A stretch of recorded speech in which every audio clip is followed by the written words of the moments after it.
कांग्रेस अध्यक्ष श्रीमती सोनिया गांधी जी ने घोषणा की थी कि देश में जो गरीब अमीर के बीच में खाई बढ़ती जा रही है, इसको देखते हुए भारत जोड़ो यात्रा की आवश्यकता है। नमस्कार, मैं हूं सत्या द्विवेदी आपके साथ और आज हम बात करने वाले हैं कांग्रेस पार्टी के बारे में। कांग्रेस पार्टी एक बार फिर से एक्टिव हो गई है। इस बार वो पुराने नुस्खे अपनाती नजर आ रही है।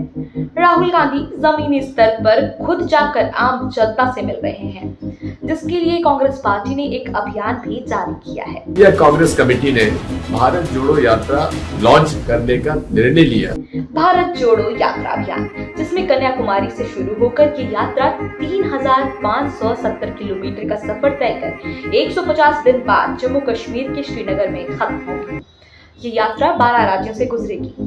कांग्रेस पार्टी का कहना है कि जिन इलाकों से ये यात्रा नहीं गुजरेगी, वहां भी सहायक यात्राएं निकालने की योजना है। कांग्रेस का दावा है कि भारत के हर राज्य में इस यात्रा से जुड़ा कुछ न कुछ कार्यक्रम आयोजित कराया जाएगा। पार्टी का कहना है कि इस यात्रा का मकसद अन्याय के खिलाफ लड़ाई, भेदभाव के खिलाफ खड़े होना और जुल्म के खिलाफ एकजुट होना है। इस यात्रा के जरिए वो देश में बढ़ रही आर्थिक मुश्किलें, सामाजिक ध्रुवीकरण और राजनीतिक केंद्रीकरण को उजागर कर उस पर आम लोगों में बहस छेड़ना चाहते हैं। The design of the Congress is completely different than the design of the BJP. The Congress itself is a decentralized system. पर क्या जो पार्टी का मकसद है वो इस यात्रा से पूरा हो पाएगा? क्या एक यात्रा कांग्रेस पार्टी को मजबूती दे पाएगी? ये तो एक सवाल है ही, पर हम आपको बताते हैं कि आज तक हुई देश में ऐसी यात्राओं के बारे में और इन यात्राओं से होने वाले फायदों के बारे में।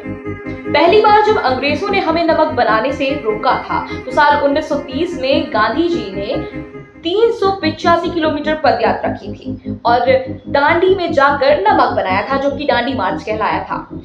इसके बाद गांधी जी ने पूरे देश में सत्याग्रह आंदोलन किया और अंग्रेजों के खिलाफ पूरे देश को एकजुट किया।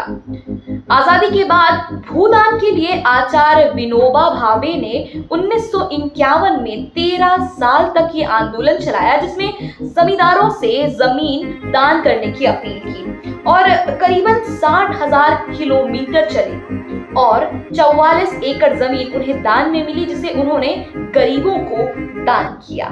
पूर्व प्रधानमंत्री चंद्रशेखर ने 1983 में भी पदयात्रा निकाली, भारत यात्रा, जो 6 महीने चली और इसमें वो देश को बेहतर जानना चाहते थे। राजीव गांधी ने भी कांग्रेस संदेश यात्रा निकाली और 1990 में भी एक यात्रा निकाली गई, पर ये यात्रा फ्लॉप रही और अगले चुनाव में कांग्रेस को करारी हार मिली। अडवाणी जी ने 1990 में रथ यात्रा निकाली, जो सोमनाथ से बिहार तक पहुंची और आज तक इस यात्रा का फायदा बीजेपी पार्टी को कहीं ना कहीं मिल रहा है। इस यात्रा से बीजेपी की गहरी छाप छूटी जनता पर और अब राहुल गांधी एक बार फिर से यात्रा का दौर वापस लेकर आए।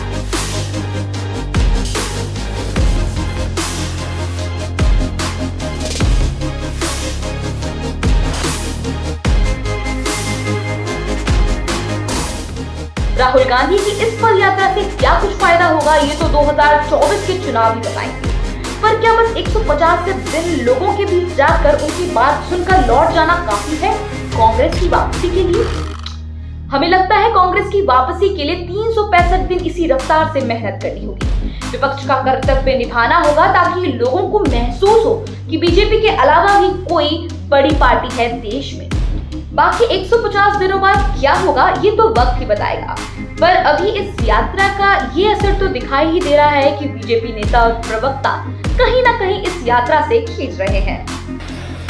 राष्ट्र के सम्मुख ये ढोंग किया कि भारत को जोड़ने की वो एक किवायत कर रहे हैं, एक प्रयास कर रहे हैं।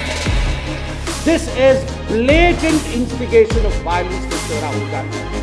ये भारत जोड़ो है, ये आग लगाओ यात्रा है।